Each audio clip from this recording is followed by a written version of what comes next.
శ్రీమాత్రే నమః. పుత్రద ఏకాదశి, పైగా మంగళవారం. పరమ పవిత్రమైనటువంటి ఈ పుత్రద ఏకాదశి యొక్క వ్రతకథ గురించి, మహత్యం గురించి ఈరోజు మనం తెలుసుకుందాం.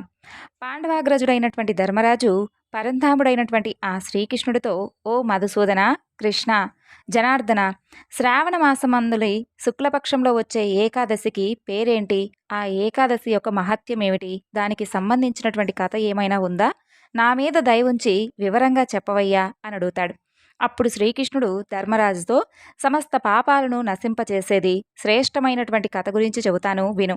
సావధానంగా శ్రద్ధగా విను. ఈ కథను ఎవరైతే వింటారో విన్నంత మాత్రం చేతనే వారికి ఉన్నటువంటి సకల పాపాలు హరించుకుపోయి ఎంతో పుణ్యం లభిస్తుంది అని ఈ విధంగా చెప్పసాగాడు. పూర్వం ద్వాపర యుగం ప్రారంభమైనప్పుడు నర్మదా నదీ తీరంలో మాహిష్మతి అనే పేరు కలిగినటువంటి నగరం ఉండేది. ఆ నగరాన్ని మహిజిత్ అనే పేరు కలిగినటువంటి రాజు వంశపారపర్యంగా వచ్చినటువంటి ఆ సామ్రాజ్యాన్ని పరిపాలిస్తూ ఉండేవాడు. ఆ మహారాజుకు పుత్ర సంతానం లేదు. సమస్త సంపదలు, సామ్రాజ్యం అతనికి ఉన్నప్పటికీ అతనికి మాత్రం సుఖమనేది లేకుండా పోయింది. లౌకికులైనటువంటి పురుషులకు పుత్ర సంతానం లేకపోతే ఈ లోకంలోనూ పరలోకంలో కూడా సుఖం ఉండదు అనే భావం అతనికి ఎప్పుడూ కూడా ఉండేది. పుత్ర సంతానం కోసం ఆ మహారాజు చాలా ప్రయత్నాలు చేశాడు. ప్రయత్నం చేస్తూనే ఉన్నాడు. అతనికి ముసలితనం కూడా వచ్చేసింది. కానీ అతనికి ఇంకా పుత్ర సంతానం మాత్రం కలగలేదు. తన ప్రజలను అన్ని విధాలుగా కూడా సుఖపెట్టగలిగినటువంటి మహారాజు కుమారుడి కోసం ఎంతో ప్రయత్నాలు చేశాడు. అయినప్పటికీ ఫలితం మాత్రం శూన్యం. వయసు పెరుగుతుంది. సంతానం లేదనేటటువంటి బాధ అతన్ని మరింతగా పీడిస్తూ ఉంది. ముసలితనంలో ఆ చింత ఇంకాస్త ఎక్కువ అవడం సహజమే కదా. ఆ బాధతో ఉన్నటువంటి మహారాజు ఒక రోజున మంత్రులను, పురోహితులను, రాజకీయ ఉద్యోగులను, ప్రజానీకం నందలి ప్రధానమైనటువంటి వారిని పిలిపించి ఒక పెద్ద సభను చేశాడు. వారందరితోనూ, సభాసదులారా, మహాజనులారా, ఈ జన్మలో నేను తెలిసినంత వరకు ఎవరికీ కూడా ఎటువంటి హాని తలపెట్టలేదు, ఎటువంటి పాపము చేయలేదు, రాజకీయ న్యాయానికి విరుద్ధంగా ధనాన్ని పోగు చేయలేదు, ధనాగారంలో పెట్టుకోలేదు, అన్యాయంగా ఎప్పుడూ కూడా ఎవరిని బాధ పెట్టలేదు, పాపాన్ని కలిగించేటటువంటి పనులు నాకు అసలు తెలియవు. నేనిప్పుడు బ్రాహ్మణుడి యొక్క ద్రవ్యమును, దేవాలయపు ద్రవ్యమును ఎప్పుడూ కూడా తీసుకోలేదు. దాచుకున్నటువంటి ద్రవ్యమును కానీ, తాకట్టు పెట్టినటువంటి వస్తువులను కానీ నేను ఎప్పుడూ కూడా అపహరించను లేదు. ఇతరుల ద్రవ్యమును అపహరించడం అనేక పాపాలకు కారణమవుతుంది కదా. మరి నా రాజ్యంలో ఉన్నటువంటి ప్రజలను కన్నబిడ్డల వలె భావించి పరిపాలించినటువంటి సంగతి మీ అందరికీ కూడా తెలుసు. ప్రజలను నేను ఏ విషయంలో కూడా బాధ పెట్టింది లేదు. దగ్గర బంధువులైనా, పుత్రులతో సమానులైన తప్పు చేసిన వారిని శిక్షించాను. బంధు ప్రీతితో అందరినీ కూడా నేను సమభావంతో చూశాను. ఎవ్వరినీ కూడా నేను తప్పు చేస్తే క్షమించి విడిచిపెట్టలేదు. రాజ్య పరిపాలనలో తప్పు చేసిన వారిని శిక్షించకుండా ఉండడమే చాలా పెద్ద తప్పు. అలాగే ఏ తప్పు చేయని వారిని శిక్షించడం కూడా చాలా తప్పే.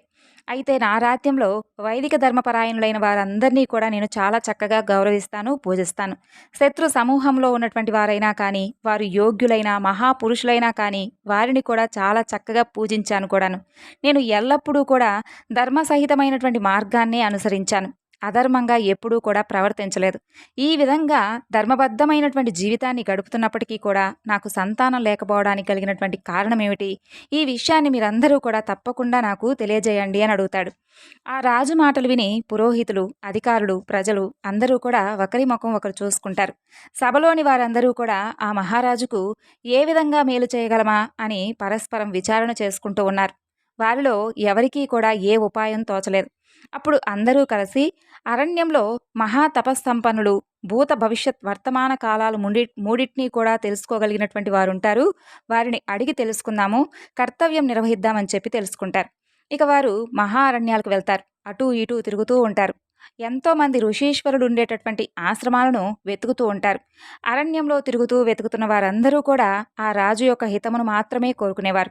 అందువలన కొంతకాలం గడవగానే వారికి లోమశ మహర్షి యొక్క ఆశ్రమం కనిపించింది. ఆయన దర్శనం కూడా వారికి లభించింది. ఆ మహర్షి నిరంతరం కూడా ఘోరమైనటువంటి తపస్సులో మునిగి ఉండేవాడు.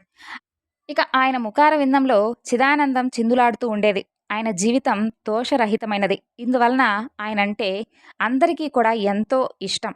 అయితే ఆయనకు ఆహారంతో అవసరం లేదు. మనసును జయించినవాడు, కోపం అనేదే ఉండదు. ధర్మస్వరూపాన్ని చక్కగా తెలుసుకున్నవాడు, సమస్త శాస్త్రాలను చివరి వరకు చూసినవాడు. ఆ మహాత్ముడుకు ఎంత వయసు ఉంటుందో ఎవరూ కూడా చెప్పలేరు. అనేక మంది బ్రహ్మలను చూసిన సనాతనుడు బ్రహ్మదేవుడికి పగలు పూర్తయిన వెంటనే అతని వెంట్రుక ఒకటి రాలిపోతుంది. ఇలా ప్రతి మానవుడి శరీరంలో ఎన్నో కోట్ల రోమములు ఉంటాయని ప్రసిద్ధి ఉంది. ఒక్కొక్క కల్పం గడిచిపోతున్నప్పుడల్లా ఆయనకు ఒక్కొక్క వెంట్రుక రాలిపోతూ ఉన్నందువల్లనే ఆయనకు లోమశ మహర్షి అనే పేరు వచ్చింది. ఆయన భూత భవిష్యత్ వర్తమానాలన్నింటిలో కూడా చక్కగా తెలిసినటువంటి మహర్షి.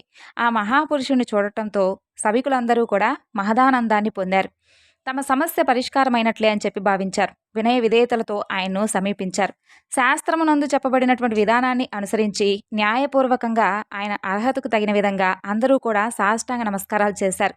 వారందరూ కూడా ఒకరితో ఒకరు మనం పూర్వకాలంలో చాలా పుణ్యం చేసుకున్నాము, అందుకే ఈ యొక్క మహర్షి యొక్క దర్శనం మనకు లభించిందని చెప్పి అనుకుంటూ ఉంటారు.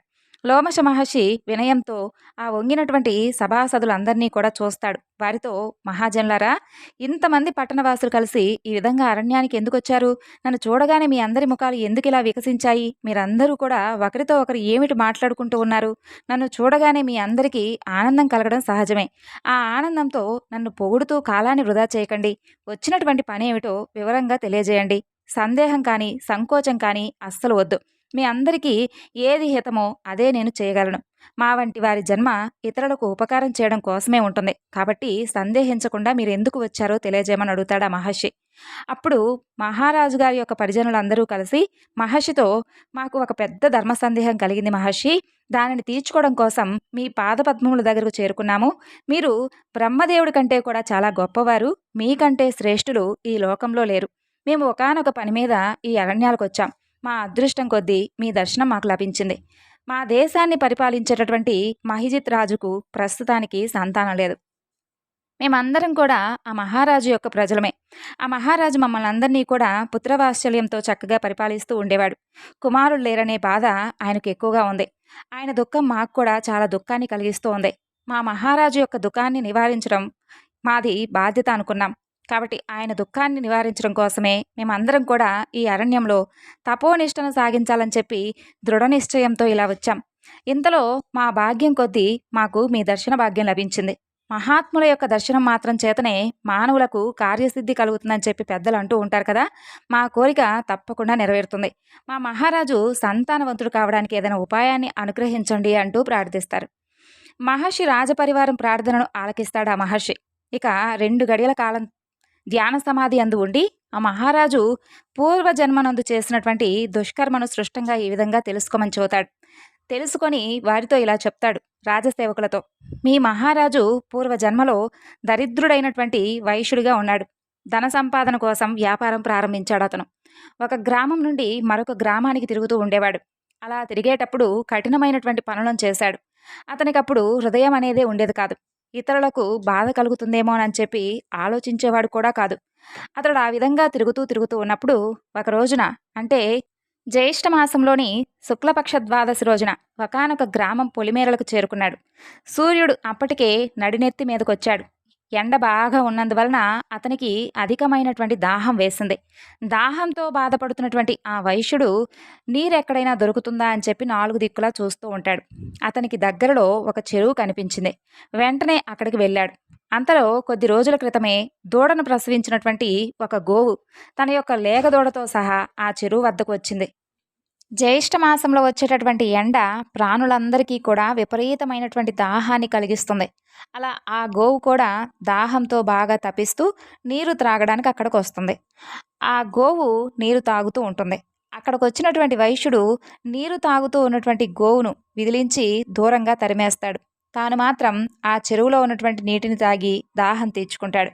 ఆ గోవుకు కూడా తనలాగే దాహం వేసి ఉంటుంది అనే ఆలోచన అతనికి లేకపోయింది. అందుకే అతను కఠినమైనటువంటి హృదయుడయ్యాడు. కాబట్టి ఆ విధమైనటువంటి పాపకర్మ చేశాడు. పుణ్యమైనా పాపమైనా చేసిన వెంటనే ఫలితాన్ని ఇవ్వలేం కదా. అవి చాలా ఎక్కువైతే కొద్ది రోజుల్లోనే అనుభవానికి వస్తాయి. సాధారణంగా పాపపుణ్యాలు పండడానికి కొంతకాలం పడుతుంది. ఆనాడు గోవును తరిమి వేసినటువంటి పాపం ఈనాడు మహారాజుకు సంతానం లేకుండా చేస్తుంది. మరి అంతటి పాపాత్ముడు ఈ జన్మలో మహారాజు ఎలా అయ్యాడా అని చెప్పి మీకు సందేహం వస్తుంది కదా.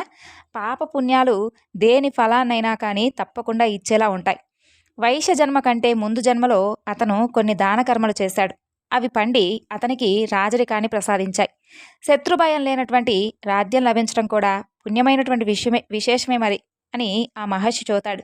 ఆ మాటలు విన్నటువంటి ఆ రాజసేవకుడు, మునీంద్ర, పుణ్యాన్ని ఆచరించడం వలన పాపం నశిస్తుందని చెప్పి పురాణాలు యందు ఉన్నాయని చెప్పి పెద్దలు చెబుతూ ఉంటే విన్నాం. కాబట్టి మా మహారాజు గారి యొక్క పాపం ఎటువంటి పుణ్యకర్మను ఆచరిస్తే తొలగిపోతుందో అటువంటి కర్మను మాకు ఉపదేశించండి, మమ్మల్ని అనుగ్రహించండి.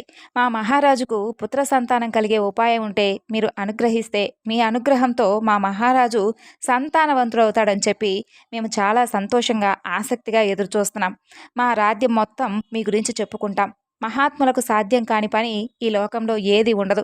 ఏదో ఒక విధంగా మా మహారాజు యొక్క వంశాన్ని నిలబెట్టి పుణ్యం కట్టుకోండి అని చెప్పి ఆ యొక్క రాజపరివారం అంతా కూడా ప్రార్థిస్తారు. అప్పుడు ఆ మహర్షి, ఓ రాజపురుషులారా, మీ అందరికీ కూడా మీ మహారాజు యందు ఎంత భక్తి అభిమానం ఉందో నాకు అర్థమైంది. కాబట్టి మీకు ఒక వ్రతాన్ని ఉపదేశిస్తాను, దానిని ఆచరించండి. శ్రావణ మాసంలో శుక్లపక్షంలో వచ్చేటటువంటి ఏకాదశికి పుత్రద ఏకాదశి అని పేరు. ఆ రోజున మీ రాజసేవకులందరూ కూడా యథావిధిగా శాస్త్రమునందు చెప్పబడినటువంటి విధానాన్ని అనుసరించి న్యాయ విరుద్ధం కాకుండా ఉపవాస వ్రతం చేసి రాత్రి జాగరణం కూడా చేసి రాత్రింబవళ్ళు భగవద్విషయమునందే కాలక్షేపం చేయండి. ఆ ఏకాదశి తిథిని ఆచరించినందువల్ల కలిగేటటువంటి పుణ్య విశేషాన్ని, అత్యంత నిర్మలమైనటువంటి దాన్ని మీరందరూ కూడా మీ రాజు కోసం దారపోయండి. ఈ విధంగా మీరు చేస్తే మీ మహారాజుకు వంశాన్ని అభివృద్ధి పరిచేటటువంటి సుపుత్రుడికి తప్పకుండా కలుగుతాడు. ఇందులో ఎటువంటి సందేహం పెట్టుకోవద్దని చెప్పి ఆ రాజసేవకులకు చెబుతాడు. లోమశ మహర్షి చెప్పినటువంటి మాటలన్నీ కూడా విన్నటువంటి ప్రజలందరూ ఎంతో ఆనందిస్తారు. ఆ యొక్క మహర్షికి సాష్టాంగ వందనాలను ఆచరిస్తారు. అందరూ కూడా పరమానందపడి తమ తమ ఇళ్లకు చేరుకుంటారు. ప్రజలందరూ కూడా మరునాడు కట్టకట్టుకొని మహారాజు గారి భవనానికి వెళ్తారు. మహారాజుతో జరిగినటువంటి విషయం మొత్తం పూసగుచ్చినట్లుగా చెబుతారు. శ్రావణ మాసం ఇప్పుడు వస్తుందా అని ఎదురు చూస్తూ ఉంటారు. ఇంతలో శ్రావణ మాసం, అందులో శుక్లపక్ష ఏకాదశి రానే వస్తుంది. లోమశ మహర్షి మాటలు అందరి మనసుల్లోనూ మారుమ్రోగుతూ ఉంటాయి. ఆ ఏకాదశి నాడు రాజకుటుంబంతో సహా ప్రజలందరూ కూడా ఉపవాస వ్రతాన్ని, జాగరణను యథావిధిగా భక్తి శ్రద్ధలతో కూడిన వారై చక్కగా ఆచరిస్తారు. ద్వాదశి నాడు ఆ యొక్క వ్రతపుణ్యాన్ని మహారాజు కోసం దారపోస్తారు. ఆ యొక్క పుణ్యప్రదానం వలన మహారాజు గారి భార్య చక్కగా గర్భాన్ని ధరిస్తుంది. 9 మాసాలు నిండిన తర్వాత తేజోవంతుడైనటువంటి కుమారుణ్ణి ప్రసవిస్తుంది. శ్రీకృష్ణుడు ఆ ధర్మరాజుతో, మహారాజా, విన్నావు కదా, శ్రావణ శుక్ల ఏకాదశి పుత్రద అనేటటువంటి పేరుతో ఇలా ప్రసిద్ధి పొందింది. ఇహలోకమునందు పరలోకమునందు కూడా సుఖాన్ని కోరుకునేవారు ఈ వ్రతాన్ని తప్పకుండా ఆచరించాలి. ఈ ఏకాదశి మహత్యాన్ని విన్నవారి సమస్త పాపాలు కూడా తొలగించేలా చేస్తాను. ఈ వ్రత విధానాన్ని విన్నవారు ఈ లోకంలో పుత్ర సంతానాన్ని పొందుతారు, పరలోకంలో స్వర్గ సుఖాలను అనుభవిస్తారు రాజా అంటూ శ్రీకృష్ణుడు ధర్మరాజుతో వివరించినటువంటి పుత్రద ఏకాదశి యొక్క వ్రత కథ ఇది. ఇప్పుడు మరొక చక్కని స్వామివారి కథ గురించి తెలుసుకుందాం. ఒకప్పుడు శ్రీకృష్ణుడి దగ్గరకు గరుత్మంతుడు భక్తితో చేరుకొని స్వామికి నమస్కరించి ఇలా అంటాడు, ఓ ప్రభు, ఈరోజు నా మనసులో ఒక సందేహం ఉంది. దయచేసి నేను మిమ్మల్ని ప్రార్థిస్తున్నాను, ఆ యొక్క సందేహాన్ని తొలగించండి. ఎందుకంటే ఇది నన్ను చాలా వేధిస్తూ ఉంది అని అంటాడు. అప్పుడు శ్రీకృష్ణుడు సమాధానం ఇలా ఇస్తాడు, ఓ గరుడా, నీ మనసులో ఏ సందేహం ఉన్నా సంకోచం లేకుండా నన్ను అడుగు. తప్పకుండా నీకు సమాధానం ఇస్తాను. అది నా కర్తవ్యం. నేను నీ ప్రశ్నకు తప్పకుండా పరిష్కారం చూపిస్తాను అని శ్రీకృష్ణుడు చెబుతాడు. అది విని సంతోషించినటువంటి గరుత్మంతుడు ఇలా అడుగుతాడు, ఓ ప్రభు కృష్ణ, దయచేసి నాకు చెప్పండి. ఒక వ్యక్తి యొక్క తదుపరి జీవితం అతని యొక్క ప్రస్తుతం యొక్క కర్మల ద్వారా నిర్ణయింపబడి ఉంటుందా? అలా అయితే వ్యక్తి ఎలాంటి కర్మలు చేయాలి? అతను ఇంకా ఇలా చెబుతాడు, ఆ వ్యక్తిని నరకానికి పంపితే తీవ్రమైనటువంటి పాపాలుంటాయా? ఆ పాపాలేమిటి? దయచేసి నా సందేహాన్ని నివృత్తి చేయండి. గరుత్మంతుడి యొక్క ప్రశ్నలు విన్నటువంటి శ్రీకృష్ణుడు నవ్వి ఇలా అంటాడు, ఓ గరుడా, ఈరోజు నువ్వు సమస్త మానవాళి సంక్షేమం కోసం చాలా మంచి ప్రశ్న వేశావు. నేను నీకు తప్పకుండా సమాధానమిస్తాను. అయితే నీవు తప్పకుండా దాని యొక్క పరిష్కారం గురించి శ్రద్ధగా వినాలి. ఓ గరుడా, ఈరోజు నేను నీకు రాణి సుదేవ యొక్క కథ గురించి చెప్పబోతున్నాను. అది నీ అన్ని సందేహాలను నివృత్తి చేస్తుంది. అలాగే నీ ప్రశ్నలకు తప్పకుండా సమాధానం దొరుకుతుంది అని అనగా గరుత్మంతుడు తప్పకుండా నేను ఏకాగ్రతతో వింటాను అని చెబుతాడు. అప్పుడు శ్రీకృష్ణుడు, గరుడా, అది ప్రాచీన కాలం నాటి కథ. కోసల రాజ్యంలో ఇక్ష్వాకు అనేటటువంటి గొప్ప రాజ్యంలో ఒక రాజు పరిపాలన చేస్తూ ఉండేవాడు. అతను గుణవంతుడు, గౌరవనీయుడు, అత్యంత నైపుణ్యం కలిగినటువంటి చక్రవర్తి. అతని భార్య కాశీరాజు కుమార్తె అయినటువంటి రాణి సుదేవ.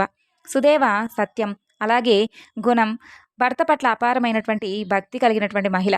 ఆ రాజు ఇక్ష్వాకు అనేక యజ్ఞాలు, లెక్కలేనన్ని మంచి పనులు చేసినటువంటి ధర్మాత్ముడు. అతను దేవాలయాలను నిర్మించాడు, చెరువులను తవ్వించాడు, అలాగే అందమైనటువంటి తోటలను వేయించాడు. ఎప్పుడూ కూడా సాధువులను గౌరవిస్తూ ఉండేవాడు. వాళ్ళను రక్షించడానికి అంకిత భావంతో ఉండేవాడు. ఆ రాజు నగరం దగ్గర ఒక దట్టమైనటువంటి అడవి కూడా ఉండేది. ఆ అడవిలో ఒక పంది తన భార్య, పిల్లలతో నివసిస్తూ ఉండేది. ఇక ఆ పంది చాలా పెద్దదిగా, భయంకరంగా ఉండేది. ప్రజలందరూ కూడా దాన్ని చూసి భయపడుతూ ఉండేవారు. అయితే వారి భయం కారణంగా అడవి గుండా ప్రయాణం చేయడానికి వారు చాలా భయపడుతూ ఉండేవారు. అయితే ఆ యొక్క రాజు అయినటువంటి ఇక్ష్వాకు ఆ విషయం గురించి చెబుతారు. ఆ తరువాత ఆ విషయం తెలుసుకున్నటువంటి ఆ రాజు ఆ పందిని వేటాడాలని చెప్పి నిర్ణయించుకుంటాడు. ఒకనాడు ఆ రాజు తన భార్య సుదేవ, అనేక మంది సైనికులు, వేట కుక్కలతో ఆ అడవికి బయలుదేరి వెళ్తాడు.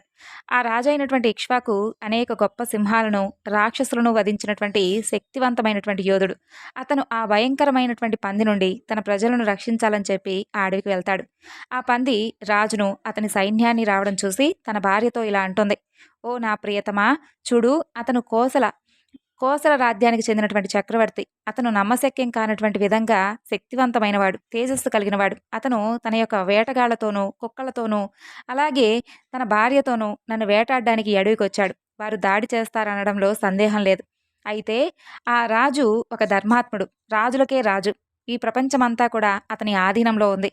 చూడు నా ప్రియతమా, నీవు తప్పకుండా మీ అందరినీ కూడా రక్షించాలని చెప్పి నా పూర్తి శక్తితో నేను అతనితో తప్పక పోరాడతాను. అయితే నేను అతన్ని యుద్ధంలో ఓడిస్తే నాకు 3 లోకాలలో కూడా నా కీర్తి వ్యాపించేలా ఉంటుంది. ఒకవేళ నేను అతని చేతిలో మరణిస్తే నేను ఈ పంది శరీరం నుండి విముక్తి పొంది విష్ణు నివాసాన్ని పొందుతాను. నా గత జన్మ పాపాల కారణంగానే నేను పందిగా పుట్టాను. చూడు, నాపై ఉన్నటువంటి నీకున్నటువంటి మోహాన్ని విడిచిపెట్టుకో. మన పిల్లలను తీసుకొని ఒక కొండ గుహల్లో దాక్కో. తరువాత నా గత జన్మల పాపాల నుండి విముక్తి పొందేటటువంటి సమయం నాకు వచ్చింది కాబట్టి ఆ రాజు బాణాలు నా శరీరానికి తగిలినప్పుడు ప్రతి బాణం నా గతం యొక్క ఒక్కొక్క పాపాన్ని నాశనం చేస్తుంది" అని చెప్తుంది. అతని భార్య ఇలా సమాధానం ఇచ్చింది: "స్వామి, మన పిల్లలు ఈ అడవిలో కేవలం మీ బలంతోనూ ధైర్యం వల్లే నిర్భయంగా తిరుగుతూ ఉన్నారు. వారు సున్నితమైనటువంటి ఎన్నో రకాలుగా ఆహారాలను తింటున్నారు. వారిని రక్షించుకుంటూ ఈ యొక్క సింహాల నుండి, అడవి జంతువుల నుండి చక్కగా మేము సంతోషంగా తిరుగుతూ ఉన్నాం.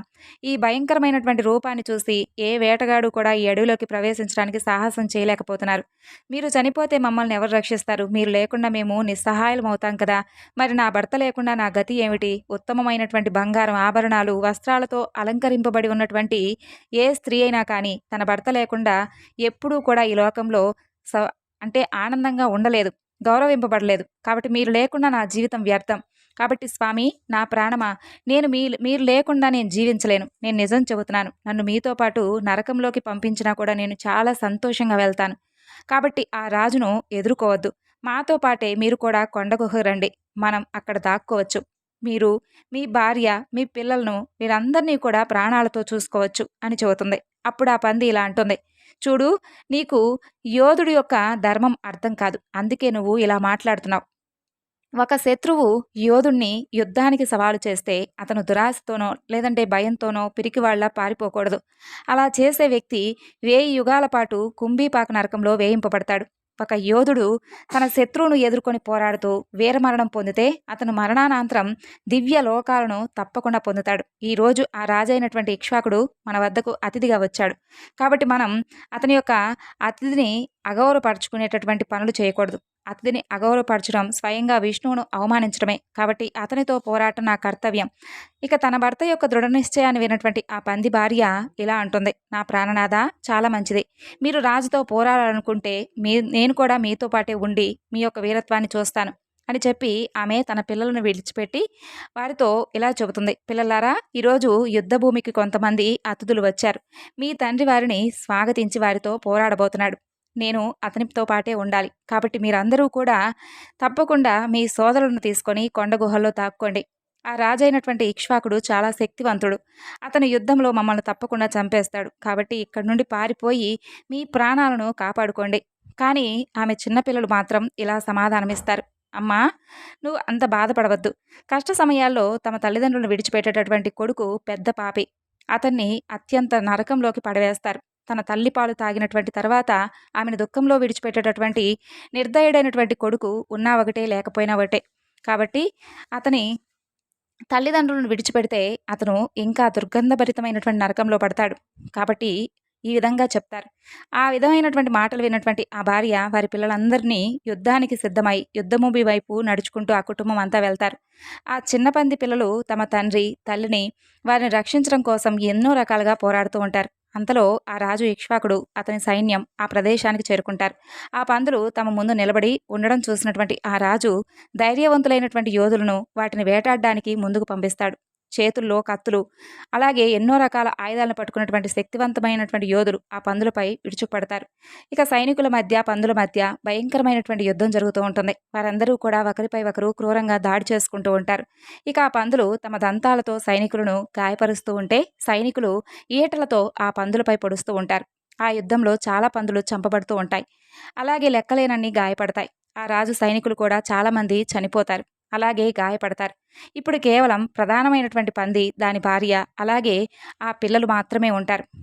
తన పిల్లలందరూ కూడా చనిపోయారని చూసి ఆ పంది భార్య భయపడి చనిపోతారేమోనని చెప్పి అనుకొని భయపడి భర్తతో ఇలా అంటుంది. ఓ నాదా, నన్ను ఈ పిల్లలను తీసుకొని ఇక్కడి నుండి దూరంగా వెళ్ళిపోదాం రండి. లేకపోతే మన వంశం నాశనం అవుతుంది. దయచేసి మనందరం ప్రాణాలను కాపాడుకుందాం పదండి అని చెప్పి అంటుంది. ఇక ఆ మహారాజు మనందరినీ తప్పకుండా చంపేస్తాడని చెప్పి నాకు భయంగా ఉందని చెబుతుంది. అప్పుడు ఆ పంది ఇలా అంటుంది. చూడు, 2 సింహాల మధ్య ఒక పంది నీళ్లు తాగగలదు. అయితే 2 పందుల మధ్య ఒక సింహం నీళ్లు తాగలేదు. పంది జాతిలో అటువంటి బలం ఎక్కువగా నీకు కనిపించలేదా? ఈ కారణంగా పందికి అందరూ కూడా భయపడుతూ ఉంటారు. ఆ సమయంలో నేను మృత్యు భయంతో పారిపోతే నా పంది జాతి కీర్తి నశించిపోతుంది. అందుకే నీవు, అలాగే మన పిల్లలు ఎవరైనా కానీ ఉంటే ఉండండి, లేదా ఇక్కడి నుండి వాళ్ళను తీసుకుని వెళ్ళిపో, మీరు సుఖంగా జీవించండి అని చెబుతుంది. ఆ పంది మాట విన్నటువంటి భార్య, ఓ నాదా, నేను మిమ్మల్ని చాలా ప్రేమిస్తున్నాను. కాబట్టి మీరు నన్ను ఆదరించి, గౌరవించి, రక్షించి నా మనసును గెలుచుకున్నారు. మీపై నాకున్నటువంటి మోహం పూర్తిగా ఎప్పటికీ కూడా వీడదు. అందుకే నేను నా పుత్రులతో కలిసి మీ ముందే ప్రాణాలు కూడా త్యాగం చేసేస్తాను అని చెబుతుంది. అంతేకాని మిమ్మల్ని మాత్రం ఒంటరిగా విడిచిపెట్టి వెళ్ళను అని అంటుంది. అప్పుడు దాని భార్య ఆ యొక్క మహారాజుతో యుద్ధం చేయడానికి పిల్లలు కూడా ముందుకొస్తారు. ఆ పంది భయంకరంగా గర్జిస్తూ మహారాజును యుద్ధానికి సవాలు చేసేలా పిలుస్తుంది.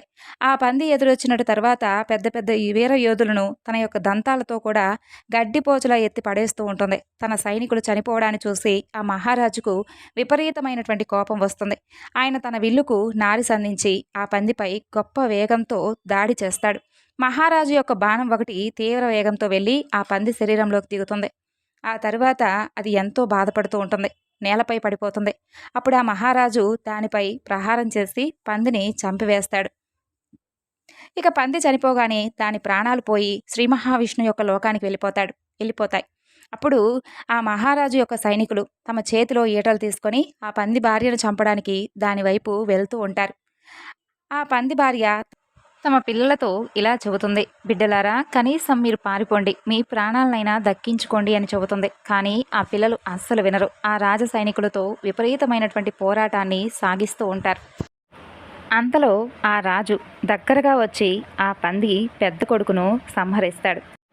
ఇక పెద్ద కొడుకు చనిపోవడంతో ఆ తల్లి విపరీతమైనటువంటి కోపంతో ఆ రాజుపై దాడి చేయడానికి సిద్ధపడుతుంది. ఇక విపరీతమైనటువంటి కోపంతో ఒక్కసారిగా ఆ రాజుపై విరుచుకుపడుతుంది. ఎంతోమంది సైనికులను చంపేస్తుంది. అప్పుడు రాణి ఆ పందిని చూస్తుంది. అప్పుడు ఆమె మహారాజుతో ఇలా అంటుంది. ఓ మహారాజా, ఆ పంది యొక్క భార్య సైనికులను చంపుతుంది. మీరు ముందుకు వెళ్ళి దానిని ఎందుకు వధించరు అని అంటుంది. చూడు మహారాజా, దానిని ఇప్పుడే వధించండి అని చెబుతుంది. అప్పుడు ఆ మహారాజు, ఓ ప్రియా, ఇది ఒక స్త్రీ, నేను స్త్రీని వధించను, కాబట్టి ప్రతిజ్ఞ కూడా చేశాను. స్త్రీ వధ చేయడం వల్ల పాతకం చుట్టుకుంటుంది. అందుకే నేను ఆ పంది భార్యను ఏమీ చేయడం లేదు. కాబట్టి నేను స్త్రీలను ఎవరినీ కూడా చంపను. కాబట్టి నాకు స్త్రీ వధ చేయాలంటే చాలా భయంగా ఉంది అని చెబుతాడు. ఆ మాటలు విన్నటువంటి ఆ మహారాణి ఎంతో ఆశ్చర్యపోతుంది. ఇక ఆ మహారాజు ఆ యొక్క మహారాజు సైన్యంలో భార్గవ అనేటటువంటి ఒక బలమైనటువంటి సైనికుడున్నాడు. అతను ఆ పంది భార్యపై ప్రహారం చేసి దానిని నేలపై పడగొడతాడు. పంది భార్య స్పృహ తప్పి నేలపై పడిపోయి గట్టిగా శ్వాస తీసుకోవడం కూడా చాలా కష్టంగా మొదలుపెట్టింది. ఆ రాణి సుదేవ ఆ పందిని భూమిపై అపస్మారక స్థితిలో చూసినప్పుడు ఆమెకు ఆ పందిపై చాలా దయ కలిగింది. ఆమె చల్లని నీటిని ఆ యొక్క పంది నోటిలో పోసింది. ఆ తరువాత దాని శరీరం మొత్తం ఆ నీటిని చల్లింది. దాంతో ఆ పందికి స్పృహ వచ్చింది. ఆ పంది రాణి తనపై చల్లినటువంటి నీళ్లు పోయడం చూసి చాలా సంతోషించి మనిషి వాక్కుతో ఈ విధంగా మాట్లాడసాగింది. ఓ దేవి, నీవు నాపై చల్లినటువంటి ఈ నీళ్లు ఎంతో నాకు ఉపయోగపడ్డాయి. కష్టం నుండి విముక్తి కలిగించావు. నీకు శుభం కలుగుగాక. ఆ పంది యొక్క మాటలు విని రాణి సుదేవకు ఆశ్చర్యం కలిగింది. ఆమె ఇలా ఆలోచించసాగింది. ఈరోజు నిజంగా చాలా ఆశ్చర్యంగా ఉంది. విచిత్రమైనటువంటి విషయాన్ని చూశాను. ఈ పంది మనిషి వాక్కుతో అందంగా చాలా చక్కగా మాట్లాడిందే అని ఆ పందితో ఇలా అంటుంది. నీవు అసలు ఎవరువు? ఇలా సృష్టంగా ఎలా మాట్లాడసాగావు? నీ ప్రవర్తన చాలా విచిత్రంగా ఉంది. నువ్వు పశువు కదా, మరి మనిషి వాక్కుతో ఇలా ఎలా మాట్లాడగలుగుతున్నావు అని అడగగా, నీవు నాకు తప్పకుండా నీ యొక్క పూర్వజన్మ వృత్తాంతం చెప్పు. ఏ కారణం వల్ల నువ్వు పందిగా పుట్టావు అని అడుగుతుంది. అప్పుడు ఆ పంది ఇలా అంటుంది. ఓ మహారాణి, నా భర్త గత జన్మలో గురువులను అవమానించాడు. ఈ కారణంగా అతనికి పంది జన్మ వచ్చింది.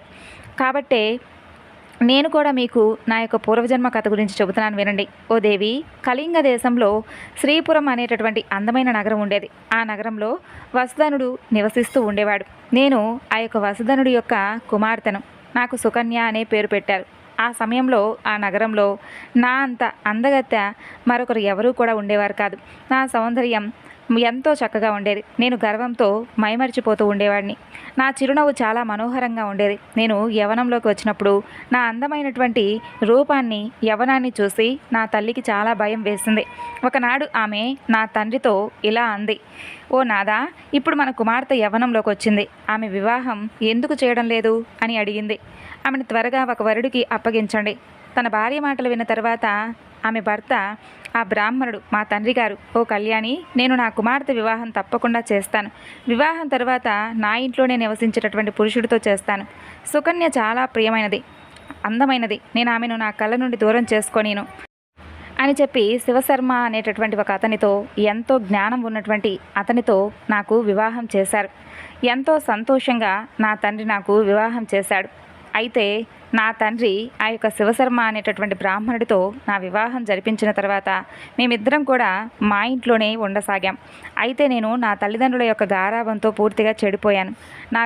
నా యొక్క వివేకం, శక్తిని రోజు రోజుకు కోల్పోయాను. నేను ఎప్పుడూ కూడా నా భర్తకు సేవ చేయలేదు. అలాగే ఎప్పుడూ కూడా అతని పాదాలకు నమస్కరించింది లేను. నేను ఎప్పుడూ కూడా అతని క్రూరమైనటువంటి దృష్టితో చూస్తూ ఉండేదాన్ని. అతన్ని అవమానించేదాన్ని. నా ఇష్టానుసారం స్వేచ్ఛగా ఇక్కడ అక్కడ తిరుగుతూ ఉండేదాన్ని. మాటిమాటికి నా భర్తను అవమానించేదాన్ని. శివశర్మ చాలా శాంతమైనటువంటి వాడు, అలాగే మంచివాడు. నన్ను చాలా రోజుల పాటు సహించాడు. తర్వాత ఒకనాడు అతను అత్యంత క్రూరమైనటువంటి కోపం వచ్చి దుఃఖంతో నన్ను విడిచిపెట్టి వెళ్ళిపోయాడు. నా భర్త వెళ్ళిపోగానే నా తండ్రి చాలా దుఃఖించి మా తల్లితో ఇలా చెప్పాడు. ఓ ప్రియా, మన అల్లుడు ఇల్లు విడిచిపెట్టి వెళ్ళిపోయాడు. మన కుమార్తె యొక్క ప్రవర్తన వల్లనే తను ఇల్లు విడిచిపెట్టి వెళ్ళిపోయాడు. కాబట్టి మన కుమార్తె పాపాత్మురాలు, అల్లుడు చాలా మంచివాడు. మన కుమార్తె దుష్టురాలు, మన వంశానికి కూడా కలంకం తెచ్చింది అని చెబుతాడు. అప్పుడు మా తల్లిగారు ఆయనతో ఇలా చెప్పింది. చూడండి, మీ గారాభం వల్లే మన కూతురు ఈ విధంగా ప్రవర్తిస్తుంది అని చెప్పగానే నా తండ్రి ఎంతో కోపంతో, నీవు ఇక్కడి నుండి ఇల్లు విడిచిపెట్టి వెళ్ళిపో అని చెప్పి నన్ను బయటకు పంపించాడు. అప్పుడు ఓ మహారాణి, నా ఇంటిని విడిచిపెట్టి వెళ్ళిపోయాను. బయటకు వెళ్ళాక ప్రజలు అందరూ కూడా నన్ను చూసి కులనాశిని, దురాచారిణి అంటూ పిలవసాగారు. అందుకే నేను నా భర్తను వెతుక్కుంటూ అడవికి వెళ్ళిపోయాను. అప్పుడు ఒకరోజు అడవిలో నేను ఒక కుటీరం ముందు నిలబడి భిక్ష అడగసాగాను. అయితే అక్కడ ఒక కుటీరంలో నివసించేటటువంటి మంగళ అనే స్త్రీ నన్ను చూసి తన భర్తతో ఇలా అంది. ఓ స్వామి, ద్వారం వద్ద ఒక దుఃఖితురాలు, చిక్కిపోయినటువంటి ఒక స్త్రీ భిక్ష అడగడానికి వచ్చింది అని చెప్పింది. ఇంతకీ ఆ కుటీరంలో ఉన్నటువంటి వ్యక్తి ఎవరో తెలుసా?